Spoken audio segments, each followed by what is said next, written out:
So you want to start by creating a new map. I've already done that.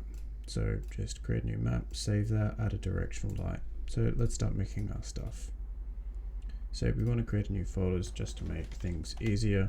We want to create a data one, blueprint, meshes, materials, and I like to put my textures one in here and just separate them up, otherwise it can become a bit wild. So let's go ahead and import our meshes. I've already created these ones. Okay, just move those over to materials.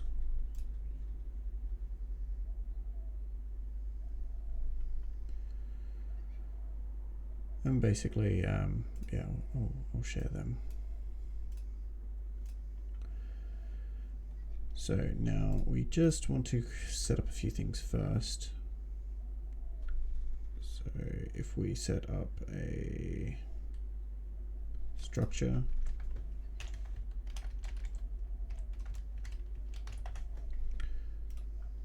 set up a miscellaneous data table of that structure.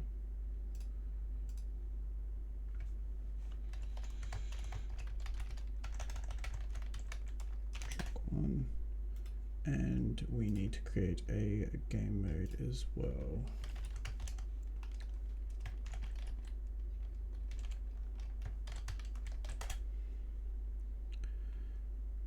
And just before we go too far ahead, you want to make sure that your game mode is set in the project settings. So there you go. And just save all. So we'll set up the game mode first. And we want two variables in here, both integers. We want an index master, integer, and length.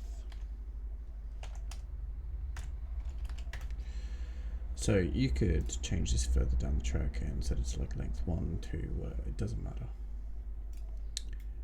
We also might just want to get data table row by names, and this will just set up our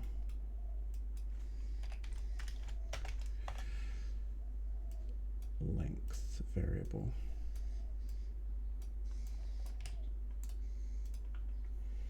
Okay, so the game mode is done. In our structure, we want to change that to an actor, and you want to set that as a class reference.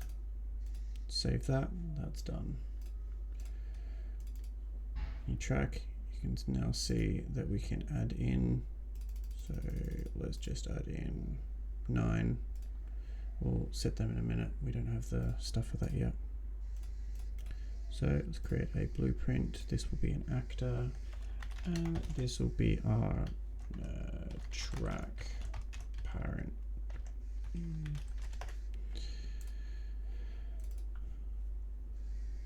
Add a static mesh, and on that static mesh, add a box collision. Just for now, we'll set that to our straight track, and we want to set this to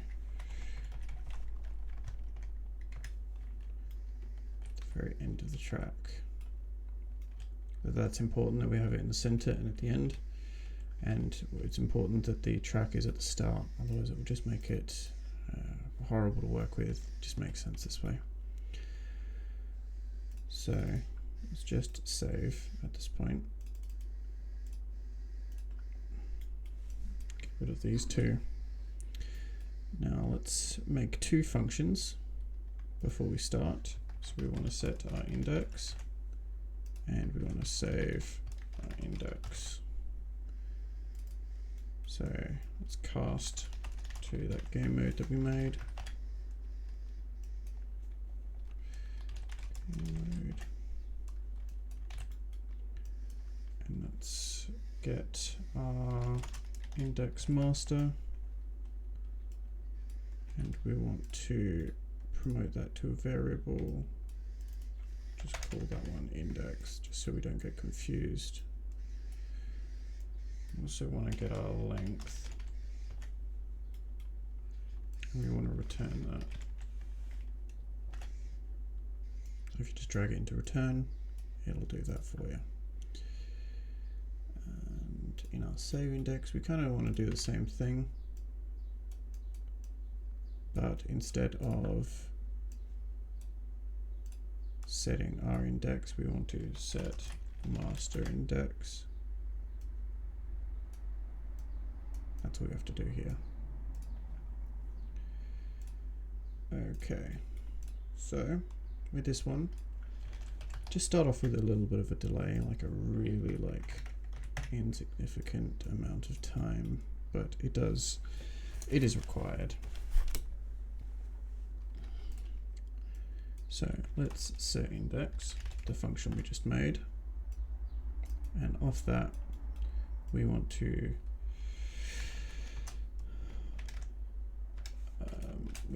get less than, and we need to plug our index, but we've got to switch these around. Press B and you can get a branch, but I didn't do that.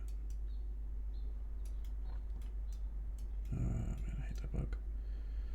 Okay, so set timer by event. Basically, this is just a delay between each spawn, and do 0.1. Now, the reason I'm doing this is there's just a bit of flexibility with it. Set up a custom event.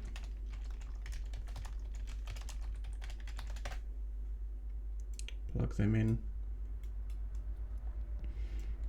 Then you want to get data table row name and get data table row.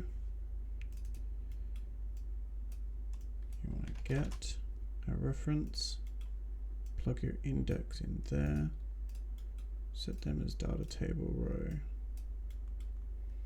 On the out row you want to break. There's your track. So spawn actor from class, plug it in. Now remember that box we created? Grab that, get location, and you also want to grab a rotation just to make sure everything lines up.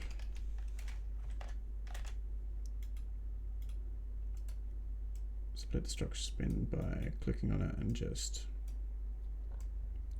splitting it. So now we want to grab our index, increment it, and save our index. That looks pretty good.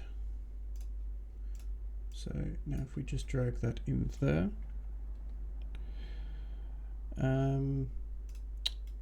we need to create the children first. That would make sense.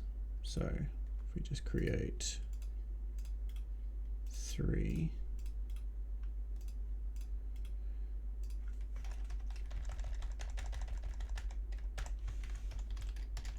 straight, right, and left. So the straight can stay as is, but we need to change the right and the left. So there's two things we've got to change in here.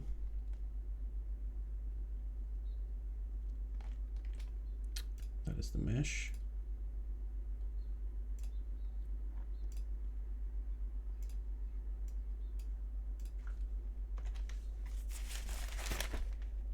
So maybe.